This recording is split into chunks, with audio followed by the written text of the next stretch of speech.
The best way for us to understand chemistry is to begin at the very first beginning, during the time of the ancient Greek philosophers, at about 400 years ago, when there was nothing called chemistry.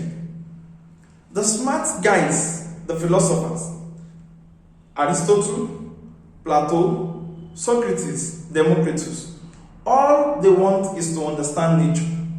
If they understand nature, which we can also refer to as matter, they will be able to predict the possible behavior of this matter, and they will be able to construct their own if at all they need to.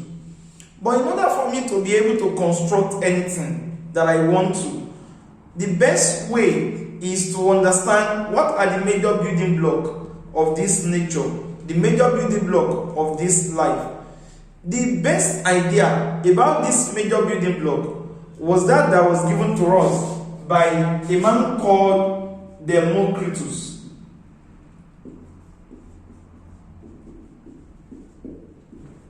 According to Democritus, who gave us impression of what we call this building block is. The building block today is called atom, and therefore my topic can now be referred to as atomic structure. So meaning, if I understand the structure of this atom, which is the major building block of life, whose idea was given by Democritus, I can now start explaining their behavior, why they are like that. If I see a bus that contains people with gun and they are soldiers, there is a way you address them. When you see one that contains just female, there is a way you talk to them. When you see one that contains children, there is a way you talk to them. When you see the one with blind people, you talk to them different way. The behavior, the way they also behave, depends on what and what you have inside the major building block. So therefore, we now believe that the best way for us to understand this is to start from the time of Democritus, who told us that the only way for us to really understand the major building block of life, which he called atomos, is by picking up a piece of matter and divide it into two. The two that he has divided to, he picked one of them, and then we should also divide that one into two. Then we should pick one of them, and then we should also divide that. Then we should pick one of them and divide, until we continue to experience a tiny material which is very small and we can no longer divide again.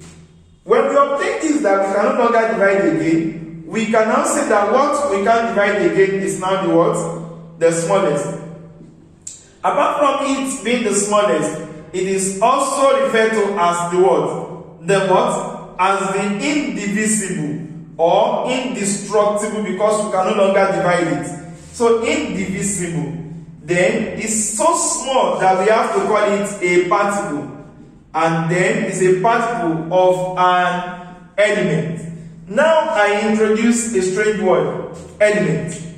The term element, its definition was first given to us by a man that we call Robert Boyle.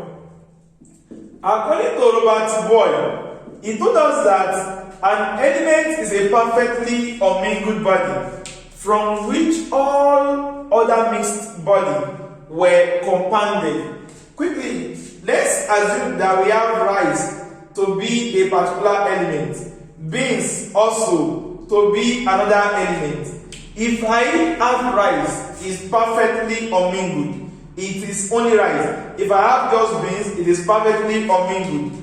But if I want to form a compound like rice and beans, I am going to take rice and I'm going to take beans. So in this case, this guy is no longer rice and it's no longer beans, but it's now a compound called rice beans.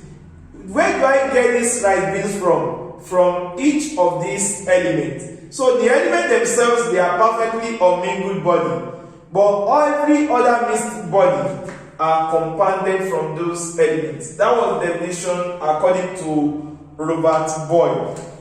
The assumption that was given to us, or the idea, or the scope of Democritus was a very good one. But because of his contemporaries that we call Aristotle and Plato,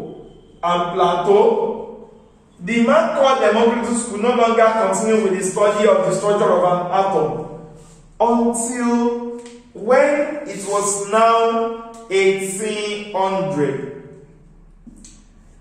In 1800, there was an Englishman, his name is called John Dalton. John Dalton believed so much in the idea of what Democritus told us, that atom is the smallest indivisible particle of an element. You can't divide it and it's the smallest. Dalton believed. In short, this is the major idea of Dalton. And Dalton added 4 other theories, making 5. So this is called Dalton's atomic theory. According to John Dalton, atom is the smallest indivisible particle of an element. Atom can neither be created nor destroyed. Atoms of the same element are alike in no respect, but they different from atoms of every other element. When atoms combine, they do so in simple number ratio. For every chemical reaction, there must be combination or separation of atoms. All this idea came basically from what Democritus told us. And you can see now that the smallest indivisible that Democritus has obtained. Democritus, as a Greek, from his language, Greek, the man said that the smallest in his language should be called atomos. And therefore, from this word atomos today, we are able to obtain the word atom. So I can now tell you that the word atom comes from the Greek word atomos, which simply means the smallest.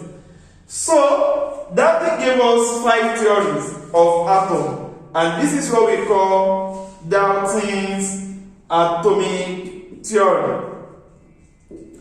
According to John Dalton, 5 theories given, they were all assumptions, because at the end of the day, further experiments that were carried out in middle of 1800 till date showed that 4 of these theories are not very correct. So if you remember how we started the whole story, we said here in chemistry, we just want to look at 2 things.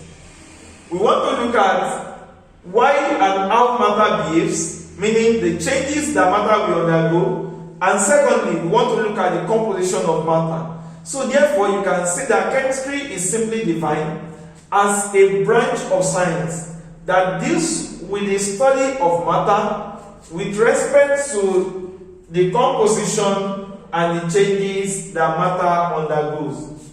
So I left the part that I call the changes that matter undergoes, and now I am following a part that is talking about the composition.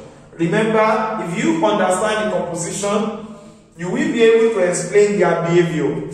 A container that has a lot of sugar, then you have little water. You know, based on the composition, you can tell how predict the behavior. So due to that, we need to understand the structure of an atom. So hence the topic atomic structure. And we said the basic concept of atomic structure was that given to us, or the impression of exactly what an atom looks like was given to us by Democritus, the ancient Greek philosopher.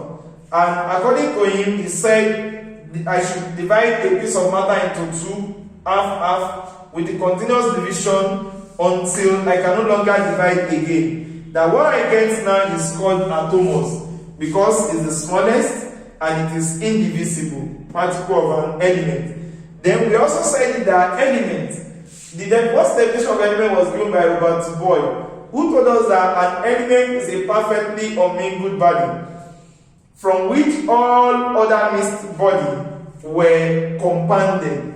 So now, we now say that the man we call Democritus could not continue with the study of the structure of atom due to his contemporaries Aristotle and Plato. Then, when it was now 1800, the young English chemist called John Dalton now gave us 5 atomic theories. These theories, I told you that all of them, 4 of them them are wrong because, or they were modified due to further experiments that were carried out. Just one of them was left unmodified. So in another video series, we are going to look at core of each of those theories, one after the other, and do the analysis one after the other. But in today's work, we really want to focus on what comes out in our exam, basically. So in 1800, we said John Dalton, the father of atomic structure, gave 5 theories, and we believe in these theories. One of them is the major idea of Democritus. The atom is the smallest indivisible particle of an element. When it was the middle of 1800, the scientists were so curious about one thing. They noticed that if you touch an electrical conductor with a solid material, you will be shocked. If you have seen the movie, an Indian movie called Three Idiots, you can see that some people try to urinate at the door of what's his name? An actor then, Rancho. And what happened then was that the first guy got shocked, meaning that even our liquid can conduct electricity. The only guy that we have problem with and conduction of electricity is gas. You can see that between you and live wire there is a contact, and the contact there is air. Then how come you are not shocked? How come this electricity does not affect you? It's an evidence that gas or air is an insulator, not even a poor conductor. It's an insulator. It does not conduct electricity at all. The scientists were worried because we can convert this air back into liquid, and we can also solidify it to make it a solid. But then if you are able to convert it to a liquid, it will conduct. Convert it to a solid, it will conduct. Then what should we do to air itself or gas itself to conduct electricity? Some people made an assumption. They said, why can't we subject our gas to 2 conditions? That if we are able to successfully subject our gas to 2 conditions, that it will conduct electricity. What are the conditions? Number 1, we are being told that if I can try to raise my potential difference to be very high, very high, raise your potential difference that you also call voltage. So meaning that at high potential difference, then reduce something, reduce your pressure. So if we are able to subject our gas to these 2 conditions, number 1, high potential difference, number 2, very low pressure. Imagine I want you to do something. I want you to score A in your next section in your courses. All I need to do is to minimize pressure on you. Without pressure, you'll be able to do a lot. So here, we want you guys to reduce pressure of your gas and increase your potential difference to be very high. So under these 2 conditions, our gas will conduct electricity. But there is a problem. How do I capture my gas? How do I subject the gas to high potential difference, low pressure? How do I do that? Nobody was able to do that until when it was now 1896. When it was 1896, there was a man called William Crowe.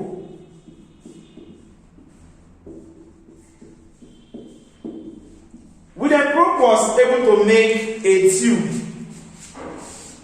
that looked like your television screen today, that looked like our bulb, that looked like our phone screen, our television, a screen, a container, a glass tube, and 2 electrodes were sealed inside, just like something of this nature.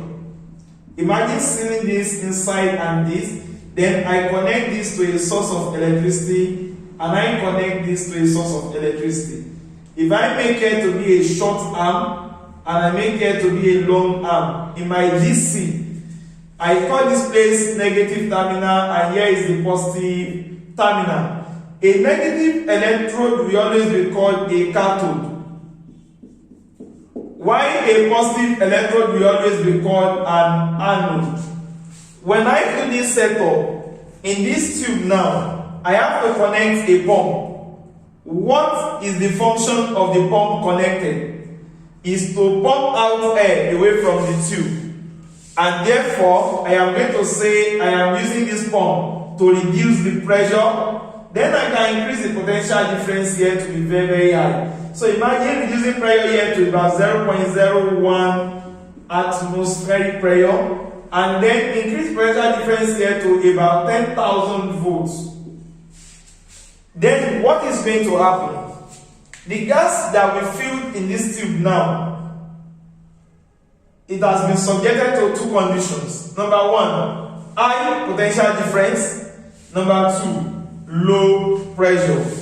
According to the assumption that was made earlier, is that this tube will conduct electricity if we fill it with a gas. So when the scientists filled the tube here with a gas, what they noticed was that a key that was connected here, on and off, the key that was connected here, when they close the key, the tube here glows, meaning it shows light, like when you on your black and white television. And when they open the key again, everywhere becomes dark. When they close the key again, it glows, showing that the gas here has been this gas here has been conducting electricity. So now, that is that under what condition will a gas conduct electricity? A gas will conduct electricity under two conditions. Number one, high potential difference. Number two, low pressure. This experiment was conducted a year after William Koch discovered or made the tube, and it was conducted by a man that we call Joseph John Thomson, which is popularly known as J.J. Thomson. So J.J. Thomson conducted this experiment in 1897, and the name that he called the tube here is a discharge tube. So we call the name of this tube, we call it a discharge tube. So in this our discharge tube experiment, we can now say a few things that our examination used to ask us. Number one, discharge tube experiment was conducted by who? By J.J. Thomson. Discharge tube experiment, discharge tube was made by who? William Koch. Well, if it is a scientific experiment and it's true, the results that you obtain in London, I must obtain it in my laboratory in Ibadan. You must obtain it in your laboratory in Kano. You must obtain it in your laboratory in Abuja. All these things shows that this experiment can be conducted anywhere and similar results should be obtained. Therefore, in Germany, one of our experimentalists, that they call his name William Röntgen. This German tried to conduct this similar experiment in his laboratory, and what the man observed was that all his photographic plates, because scientists make use of a plate that we call photographic plate, you snap on it and it's used up. Then you see the image that you have snapped, which can be printed or just viewed. But the man noticed that all the unused photographic plates on his table were used up. When he did the experiment again, he paid attention that the usage of these photographic plates must be due to the experiment he has conducted. Does that mean that some extra unknown rays were coming out of the tube? Then, do we know them? They are the one using the photographic plates. The man said, well, they should be named unknown rays. And if you have an unknown in mathematics, you call this symbol X. So therefore, we later call this unknown ray, we later call it X-ray. Therefore, you can see clearly now that this X-ray were not discovered by purpose, like it was accidental. So therefore, I can now say that X-ray were accidentally discovered by who? By William Rutherford. These are our examination questions that we must pay attention to. That this tube was accidentally discovered by William Rutherford when he was trying to reperform the discharge tube experiment. But the major person that worked on discharge tube was J.J. Thomson. That should be clear. So now we have said a few things. Since we started from the time of this experiment on discharge tube, number one, William Crowe made the discharge tube in 1896. J.J. Thomson performed experiment on the discharge tube in 1897, a year after it was made. Then the same experiment was reperformed in Germany by William Rutherford, and some rays were coming out of the tube, which we don't know. And we eventually called the name of these rays. They were eventually called unknown rays that we later called X-ray. So if you look at the discharge tube experiment, it requires us to look critically into this tube. Generally, when scientists make any discovery, when they discover something that is new, remember in the discharge tube experiment, we have been able to see that the tube glows. So successfully, if I have connected this source again, I'm trying to show my discharge tube again. Here, okay, let me make here my negative and make here the positive. So here still remains the cathode, and here remains the anode. When the key that was placed here got closed, the tube glows. Remember, the pressure here has been reduced by connecting a pump, and we are filled here with a gas.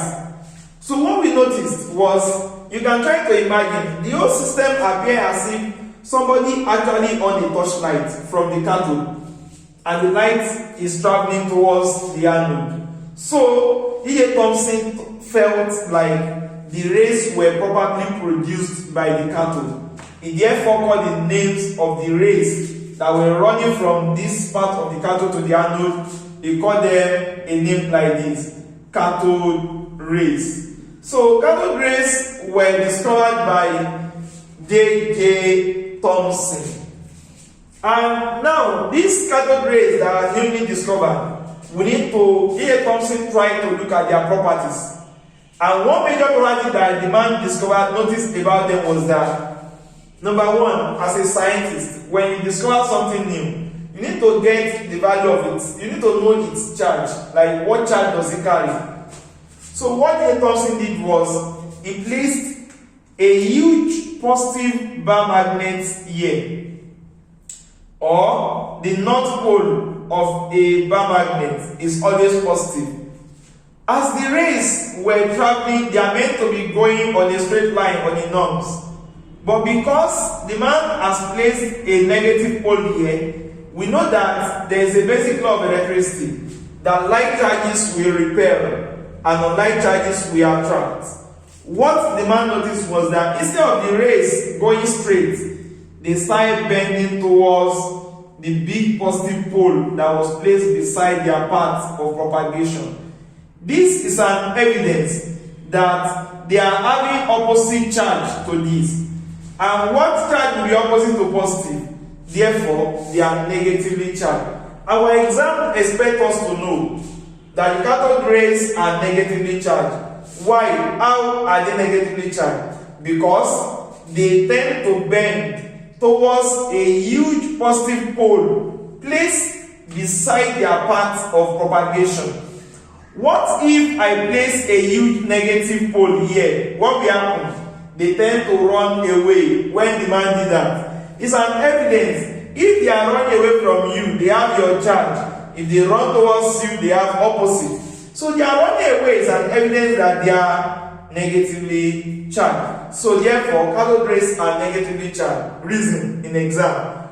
The reason is that they bend towards a huge positive pole placed beside their path of propagation, or they bend away from a yield negative pole placed beside their path of propagation. That is one of their properties. Another properties that the cathode rays have is that they move on a straight line. They move on a straight line. They move on a straight line. What evidence shows that they move on a straight line? According to the experiment that was conducted, what J.J. Thomson did was that he was able to successfully place a screen here. Then he placed an object along the path of propagation of the cathode rays. As the rays were coming, as the rays were going, of course, we expect something to happen here. The ray here will not go. Then every ray here will not be able to go because the opaque object will block them. And any ray from here will not be able to go. And what do you think is going to happen? There is going to be a shadow here, or the image of this object will be cast on the screen that is placed behind the object or at the back of the object. So this is an evidence that they travel on a straight line. If you remember in your physics, one of the evidence that light move on a straight line or rectilinear propagation of light is the formation of shadow. And what do I call shadow? It's just a region where the of light cannot get to. That's what we call shadow. It's simple, right? Okay, so an evidence that they move on a straight line. What will you say? They move on a straight line. Why? Because they cast the shadow of an object placed along their path of propagation on the screen placed behind the object. You can see the shadow of this object is cast on the screen placed behind the object. This is an evidence that cathode rays move on a straight line. We also want to show again that cathode rays possess energy. Cathode rays possess energy. Another properties of the cathode ray is that they possess energy. How do I show that they possess energy? There is a very light wheel that requires mechanical energy before it can rotate. But any small thing that touches this, or any small effort applied, it will start rolling. So what the scientists did was that they also placed this wheel along the path of propagation of the cathode rays. The key was open. Immediately they closed the key. This mechanical wheel paddle starts rotating. Who do you think is causing the rotation of the mechanical wheel paddle? The cathode rays. Since the cathode rays can cause the rotation of the mechanical wheel paddle, it's an evidence that the cathode rays possess energy. So cathode rays possess energy because they will cause the rotation of a mechanical wheel paddle placed along their path of propagation. So the fourth behavior that they noticed about the cathode rays is that any gas you like use in this your cathode ray, in this your discharge tube, any gas that you put there, if you put hydrogen, sodium vapor, anything combined to gas and put here, the behavior remains the same. If that's true, it's an evidence that cathode rays are fundamental in nature. Everybody have it. They are the same for every object. Everything, everybody have it.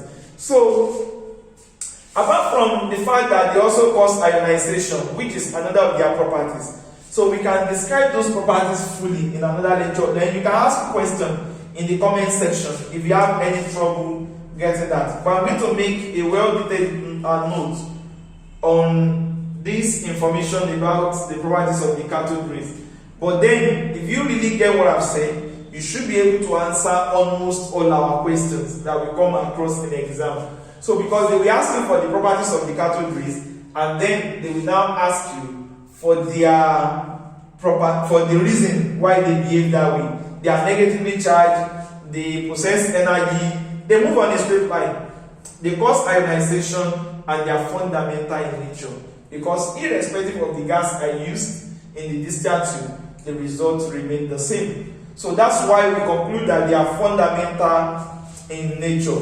So what I want us to remember now that can come in any exam that we want to write is, 1, we need to know that William Crook made the discharge tube. We need to know that J. Thomson performed experiment on the discharge tube. We need to know that William Rutherford discovered the X-ray and it was accidentally.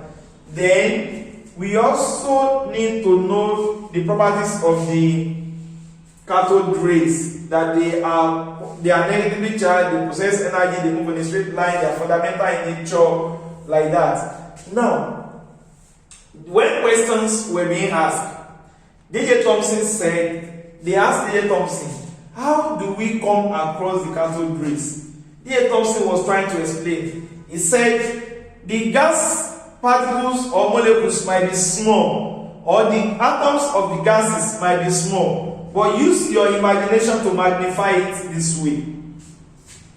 When you magnify it, the cathode rays must be coming from each of those gases. Just like, imagine I assume that an orange is the smallest. Then a bicycle that I'm riding now step on this orange. Then you break open the orange and you see seed firing out of the orange. So the seed of the orange were assumed to be were compared to the cathode rays, while the orange itself is compared to the atom. What do you notice? Remember, according to Democritus, atom is the smallest. But now, we already have something smaller than an atom. We are going to call that thing that we just discovered now the subatomic particles.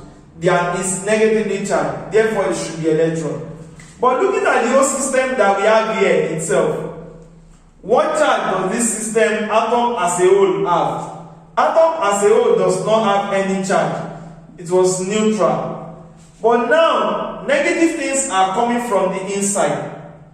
Then the scientists felt like possibly, if negative things are coming from the inside, then there must be positive things too that will counterbalance those negative things coming. So that means that the whole body of the atom itself must be positively charged and it cannot leave its body. Why those negatively charged electrons, they were embedded inside. This is the assumption, this is the model of atom that D.J. Thomson gave us. You know that majority of us used to assume that God looks like a man. That God looks like a man, that God is tall, that God has plenty beards, that God has white hair, and that God always wear white, or possibly a laboratory coat. But then, imagine you sleep. In your dream, a very tall, long man appears to you in your dream. Possibly like me, having plenty beards, then putting on a white. You might be happy when you wake up that I have seen God. But do you try to imagine if a lady appeared to you, short, possibly, with a staff, very, very rude, smiling at you in your dream? When you wake up, I can't tell exactly where you will go to, but I'm sure you will not eat that day. Fasting and prayer will start. So you can see clearly what we have here. You've never seen those kind of people before, but you already have a kind of impression, a kind of model. So you assume that I am like model of God, whereas I am not God, but I'm model. So therefore, D.J. Thomson said that this thing constructed there should be the model of atom, that possibly this how atom should look like. So that this, an atom, according to D.J. Thomson, an atom is a sphere of positively charged particles in which negatively charged electrons were embedded, and this is what we call the Plum pudding model of an atom. So it was given to us by D.J. Thomson. So this is what we now refer to the cathode rays that were now coming out, the negative. They are now the ones that we refer to as what today? Electrons. So we can now see clearly now that there are negatively charged particles in an atom that will cause subatomic particles. Therefore, the Dalton's theory that says that atom is the smallest indivisible particle of an element, we can see clearly that there are things smaller than atom. Therefore, atom is not the smallest. So the discovery of this thing called subatomic particle will now serve as our modification to that particular theory. That's clear, right? Good. Now, what are the things that they ask in exam again? Number one, about J.J. Thomson. J.J. Thomson performed experiment on discharge tube. That's true. They ask. About J.J. Thomson again, they ask, who discovered the electron? We still go for J.J. Thomson. About J.J. Thomson again, the properties of cathode rays, J.J. Thomson. About J.J. Thomson, J.J. Thomson now focused on this electron now. And what J.J. Thomson measured about the electron was that he tried to look at their mass. There is something work on their mass. And also worked on another thing again, their charge, the value of the charge. But he was unable to determine either of the two of them separately. What he did was, there is a tribe in Nigeria called the Calabar.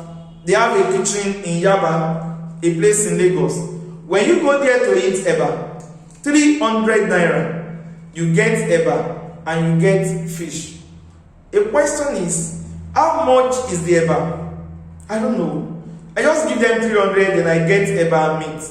So I only know that sum of eba and the meat is 300 naira.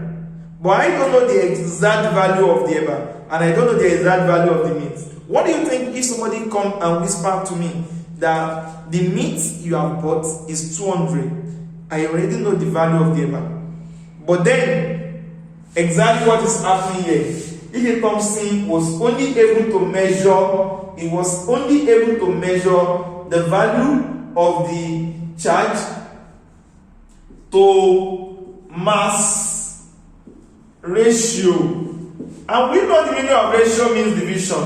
So therefore, charge over mass was measured by who? J.J. Thomson. So now, if on exam, if they want to ask me a question about J.J. Thomson, these are the possible questions that I should be expecting. One, I should expect that who performed experiment on this statue? I will say J.J. Thomson. Okay? Then the next set of questions they can ask me under J.J. Thomson are, who discovered the charge to mass ratio? The answer is still J.J. Thomson. Who discovered electron? The answer is still J.J. Thomson. Those are the major questions that can be asked about J.J. Thomson. And J.J. Thomson was the one that gave us the Plum coding model of an atom. And that's how an atom should look like. But during this time, there was a research student that came under J.J. Thomson. The name of this student is called Ernest Rutherford. Ernest Rutherford. Ernest Rutherford. After studying in J.J. Thomson's laboratory and returned back to England, Ernest Rutherford gathered a lot of information about J.J. Thomson. And in the year 1896, when they were making this statue, there was a man too that we call his name Rutherford in France, was also able to discover a phenomenon of radioactivity. So it was Rutherford that named the three particles that Rutherford told us that used to come out from a radioactive material to be alpha, beta, and gamma. Alpha is a very heavy particle like helium nucleus, and beta is just like an electron that is very energetic, a very energetic electron. While gamma is ordinary radiation. It doesn't have mass, it does not have charge. This guy have plus, this guy have minus, and this guy is neutron. So Rutherford employed this alpha particle or a source of this radiation, though dangerous to our health, but then it can be stopped by ordinary tissue paper, while this guy can only be stopped by a block of aluminium foil. But you see gamma, none of these people can stop him, only lead block can stop him. But if you don't want problem and you are working with any of them, it's better you protect yourself with a block of lead to be on the safer side. So when Rutherford go back to his laboratory, Rutherford had 2 students. One of them, they are German. One of them is called Discharge, and the name of the other is called Marshden. These 2 students of Rutherford were given an experiment by the master, Ernest Rutherford, that they should take a source of radioactive material and use it to fire alpha particle at a very thin gold foil. Then they now made a detector. They made a detector to surround that. So they only left a small window where the radiation should be able to pass through. So this is the source of the alpha particles, and then the alpha particles start coming straight. As they are coming, then they place the thin gold foil here. Then the whole body of this thing is the detector. So if any radiation could touch it, it will detect the radiation and record that. So what they expect normally, the alpha particle being very heavy and the gold foil being very, very thin. You know, when you buy shawarma today, they use a paper to wrap it. That's aluminium foil. But if we make use of a gold foil, very thin, when they fire the alpha particles at this particular thin gold foil, we expect all the alpha particles to pass through. Actually, majority went through. But do you know, to their surprise, some of them were deflected. Some of them were deflected at certain angle, and others were returning back. And to the surprise of Ernest Rutherford, even in one of the speech of him, he said, "I saw Georgia running to me, shouting, 'We have been able to detect some of the radiations coming back.'" So when Rutherford was explaining this, he said he was surprised, because imagine somebody fired a gun at you and you just hold ordinary tissue paper and the bullet return back to the sender. So to him, they now asked him that, how can you explain this? The man said, "Well, you might think that you are holding ordinary thin paper, or imagine I am holding this ordinary nylon with me here. Then you try to shoot me with a pin at a very high speed. But because I am smart, I place a very heavy block at the back here. To you, you will not be able to see it. So any of your pin that is coming, that means where I put the block is heavier than your pin will return back to you and hit you. But anyone that doesn't touch this thing will pass through, though it will not touch assuming my body will not be there. So it will go through. So that's why majority will now go through. That means that the heavy place is just very, very small. So Rutherford now concluded that for them to be going back, it's like I have something very, very heavy here. Then I have the whole gold foil like this. Anything that passes through here will go straight. But anyone that hits the middle of the gold foil, what do you expect? It will return back. But anyone that hits the gold foil at the tip, just like you are playing table tennis, that one will be deflected at a particular angle. And those are the explanations that Rutherford eventually gave. According to Rutherford's explanation here now, we can see that there is a very heavy part, small and tiny, that stays at the center, and Rutherford called that the nucleus. So according to him in his explanation, he said, for the alpha particles to get scattered this way, imagine some went through, some returned, some deflected at angles. So therefore they scattered. And they called the name of the experiment alpha scattering experiment. In alpha scattering experiment, Rutherford was able to conclude that the reason why the alpha particles were scattering was because they hit something heavier than themselves at the center of the atom that we call the nucleus. While every other one that went straight, majority, they did not touch that tiny center. So meaning that the atom is actually surrounded by the tiny center is surrounded by a very large empty space.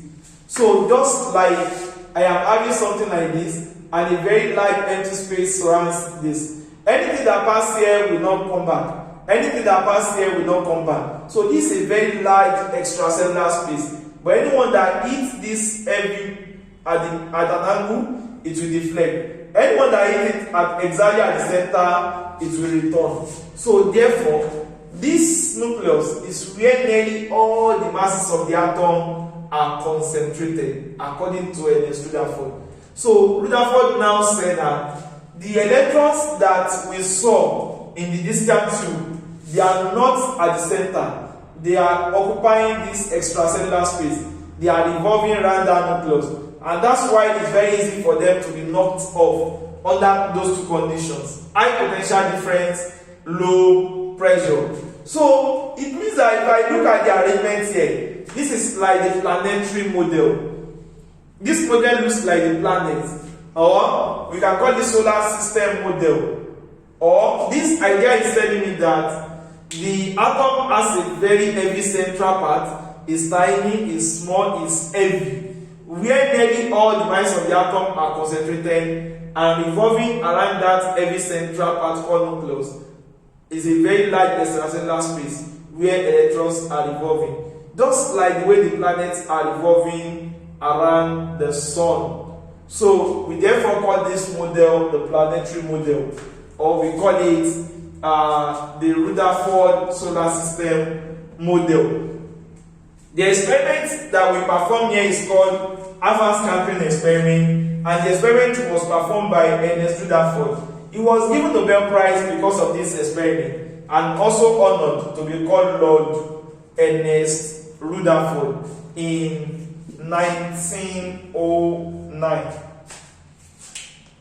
According to these experiments now, we have been able to show that all the positives that we believe should be in that Plum pudding model, they must all be concentrating here. But there is a problem. Remember we said that like charges should repel. Why will positive and positive be staying together and they will not be able to push each other away? That's one question that we are having here. You know, when we have plus and plus, we expect them to push each other away.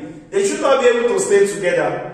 Just like imagine a man should sleep on the same bed with another man. I don't think it will be comfortable.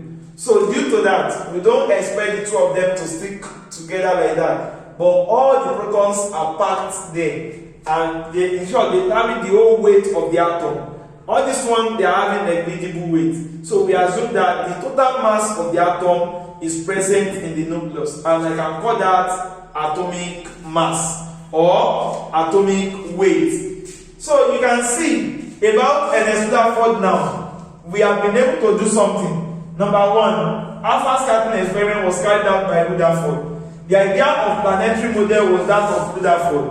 The idea that atom has a tiny, heavy central part was that of Rutherford, and that tiny part should be positively charged. But now there are two problems and two questions about this Rutherford's model. Number one question is that why are positively charged particles able to stay together? Why are positive together? Why are positive together? Because we expect them to repel each other. This is number one question. Number two question was this. When they look at the total weight of this atom, I will give an imaginary weight. Let's assume that the total weight gives 100 grams. The total weight that we have here that gives 100 grams should be the positive center and the negative one revolving, right? Let me use this symbol so that we don't get confused. But we have already said that the mass of the negative electrons, they are so small that we neglect them. So they are neglected. So that means that we expect only this center to be equals to the total weight, the 100 gram. But what we noticed was that the positive only take half of the total weight. It takes approximately half of the total mass of the atom. Then Rutherford now said, for this whole atom to weigh 100, for the protons inside to weigh half, there must be another thing present at the nucleus, which we don't know. Therefore, Rutherford came with the idea of a missing mass.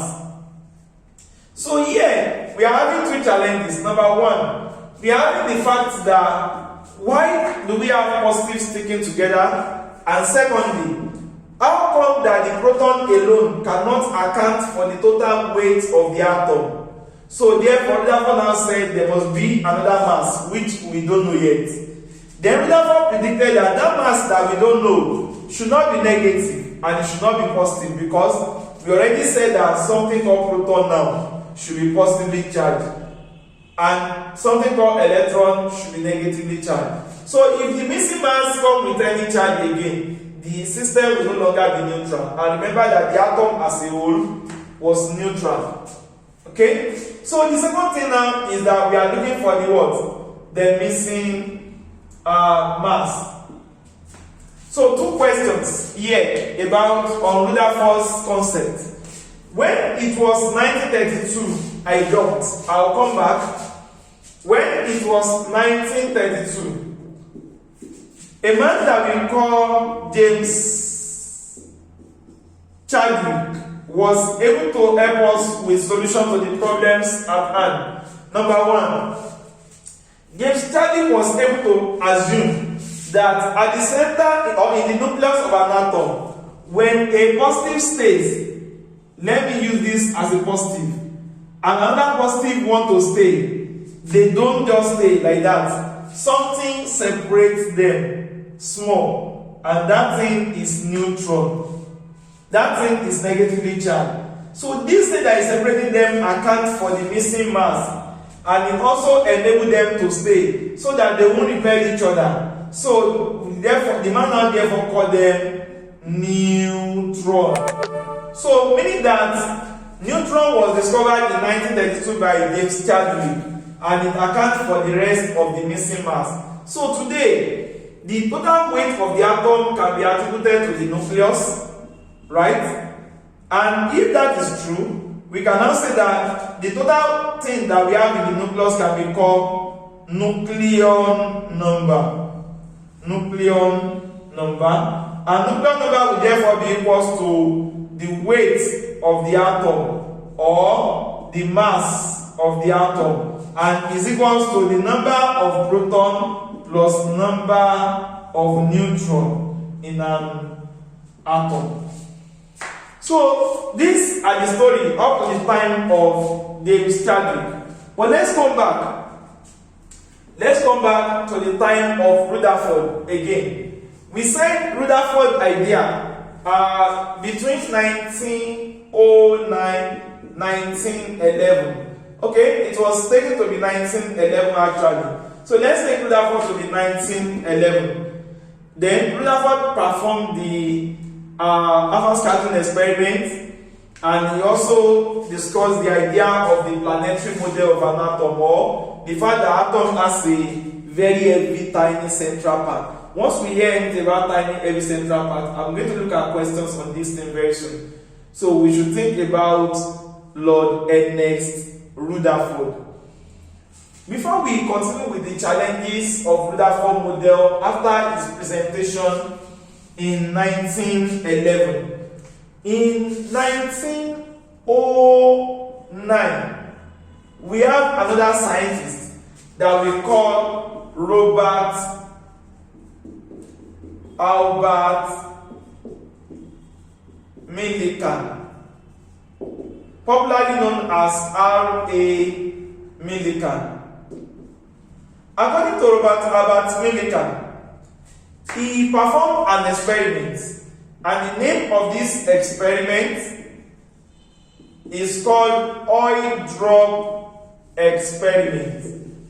Oil drop experiment. So if you have been asked that who performed the oil drop experiment? The answer is Millikan, or R.A. Millikan, or Robert Albert Millikan, 1909. They mostly don't ask us about the year, but they ask us about the name and the actual experiment performed.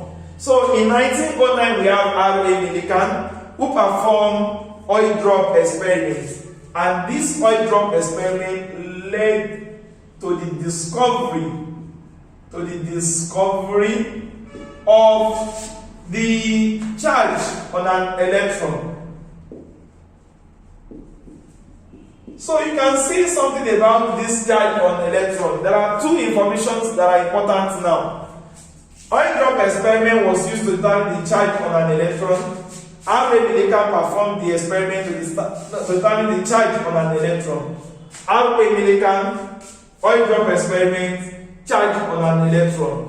The experiment that led to the discovery of the charge on an electron was performed by R.A. Millikan. Which experiment led to the discovery of the charge on an electron? Oil drop experiment. Oil drop experiment was performed by R.A. Millikan. Who discovered the charge on an electron? R.A. Millikan. This is against the J.J. Thomson. Once again, J.J. Thomson discovered charge to mass ratio. So with this now, it is easy for me to know the mass of an electron because somebody has already discovered the charge now. And J.J. Thomson discovered charge to what? To mass ratio. So these are the events that occur up to 1909. Though we jump to 1932 to look at the discovery of neutron by, you forgotten, Chadwick, James Chadwick. Okay, so now 1909, R.A. Millikan, 1911, Lord Ernest Rutherford, alpha scattering experiment. The central part, tiny heavy central part in an atom. We still remember? Okay, so the charge on an electron was discovered by R.A. Millikan. Experiment, oil drop experiment. Charge to mass ratio, J.J. Thomson. Discharge tube experiment, J.J. Thomson. The properties of the cathode rays, they possess energy, they move on a straight line, this, that. Now, during 1911, we've awarded Nobel Prize to Ernest Rutherford. The electrons are moving, orbiting the central positive side. The number of this electron must be equal to the number of the proton at the center, but the electron does not have any weight. In short, we believe that if I put electron here and I want to put proton here, if I put one proton here now and I want to make electron to balance the whole system, if I have a system like this, if I want to put electron here to balance the weight, I'll put like approximately 1840 electrons to balance just one proton. So that means that the electron does not have weight at all, but negative can cancel one positive. So number of proton in an atom, number of proton in an atom must be equal to number of electron to be neutron. Protons are protected at the center, electrons are revolving around. Electron does not contribute at all to the mass of the atom. Exam question: which of the subatomic particles does not contribute to the mass of the atom? The answer is electron. Who determines the mass of the electron, the content of the nucleus, and their core nuclear number? What are they? Proton plus neutron. So that is called the mass number. So if I have an element A, for instance, I will write proton plus the neutron on the head. So, but a man saw an atom the way they are behaving, and the name of the man is called. Okay, I forgot that. So,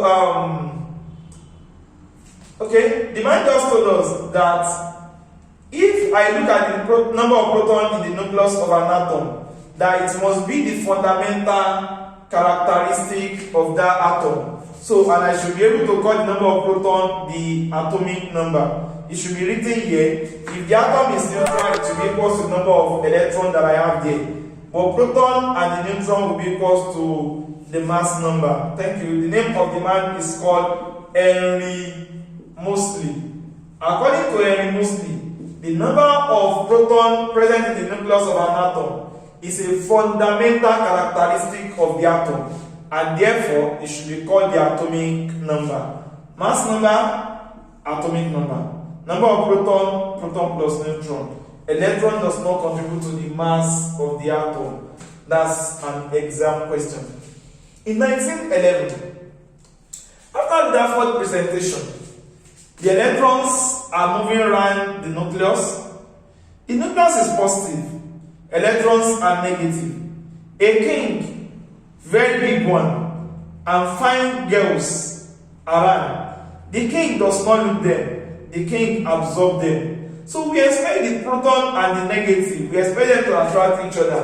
Since the nucleus is heavy and positive, we expect these electrons as they are running around. As the electrons are moving around, we expect the electron to spiral into the nucleus. And if that happens, you will not see it here again. You are not seeing it here again. What you notice is becoming smaller and smaller until you cannot even see it at all again. And then you will have disappeared. My pen will have disappeared. My board will have disappeared. Your continent, your country, everything will have disappeared. There won't be sun, there won't be moon, there will not be anything. If this is true, according to somebody's previous idea, because if a body is moving around another charged body, it should continue losing energy, radiating energy until it spirals in. And this is in accordance with a man that we call Max Planck. So according to Max Planck was able to tell us that the energy of any charged body is always proportional to its frequency, and therefore that energy equals to hf, where h is the Planck's constant, f is the frequency, and E is the energy. Rutherford could not say anything. And this is what they call the shortcoming of Ernest Rutherford. Until when it was now 1913, when the whole problem was solved. And what do we have then? We have a man that we call Neil Bohr. Neil Bohr was a student of Rutherford, and he was able to solve a lot of problems. Well, Abatism was against majority of the idea of these scientists, but then he had no choice. We are going to look at a man that we call Schrödinger in our next section of the work. So we are going to stop the class here. If you really enjoyed this video, you can just help us to click on that subscribe button and share the video with your friends. Don't be stingy. Nice to teach you, and we'll see you again in the next class.